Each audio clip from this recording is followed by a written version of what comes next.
Start. நாங்கள் விழுப்புரம் மாவட்ட ஆட்சியர் அலுவலகத்திலிருந்து பேசுகிறோம். அதாவது வந்து வெளிநாடு வாழ் தமிழர்களுக்காக அயலக தமிழர் நலன் மற்றும் மறுவாழ்வுத்துறைன்னு ஒரு டிபார்ட்மெண்ட் ஆரம்பிச்சிருக்காங்க.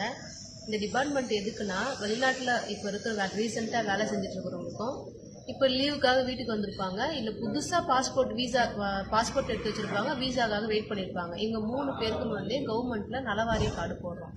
இந்த நலவாரி அட்டை போட்டுக்கிட்டிங்கன்னா அந்த ஃபேமிலிக்கு வந்து திருமண உதவித்தொகை, கல்வி உதவித்தொகை, லோன் வசதி இருக்குது, ஆக்சிடென்ட் இன்சூரன்ஸ் கவரேஜ் இருக்குது, அதுக்கப்புறம் பார்த்தா ஹெல்த் இன்சூரன்ஸ் தனியாக இருக்குது. அதே இல்லாமல் ஓய்வூதியமும் இருக்குது, பென்ஷனும் இப்போ நம்ம கவர்மெண்ட் வந்து கொண்டு வந்திருக்காங்க. இதற்கும் மேலே வந்து பார்த்தீங்கன்னா இந்த தேவையில்லாத வந்து ரிஜிஸ்டர் ஏஜென்ட் இல்லாமல் போலி ஏஜென்ட்டுங்கிற மாதிரி நிறைய பேர் பணம் கட்டி ஏமாந்துருக்காங்க. அவங்களோட டீட்டெயில்ஸ் இருந்தால் கூட அவங்களோட பணத்தையோ இல்லை அவங்க எவ்வளோ பணம் இழந்திருக்காங்கன்ற விஷயத்தையோ நாங்கள் வந்து கவர்மெண்ட்டை கேஸ் ஃபைல் பண்ணி அவங்களுக்கு பணமும் வாங்கி தரோம். இது சட்டம் மற்றும் போலீஸ் உதவி எல்லாமே இருக்குது. சப்போஸ் அவங்க விபத்தில் அங்கே மாட்டிக்கினாங்க, இல்லை இறந்துட்டாங்க யாராவது, அங்கேருந்து பாடி இங்கே கொண்டு வர்றது, இல்லை என்னென்ன டாக்குமெண்ட் ரெடி பண்ணணும் எல்லாமே வந்து நம்ம கவர்மெண்ட்டு இப்போ செஞ்சுட்டு இருக்கு. உங்களோட பள்ளிவாசலுக்கு தான் இங்கே நாங்கள் வந்தோம். இங்கே வந்த இடத்துல வந்து நிறைய பேர் வந்திருந்தாங்க. இது ஒரு நல்ல மெசேஜ்.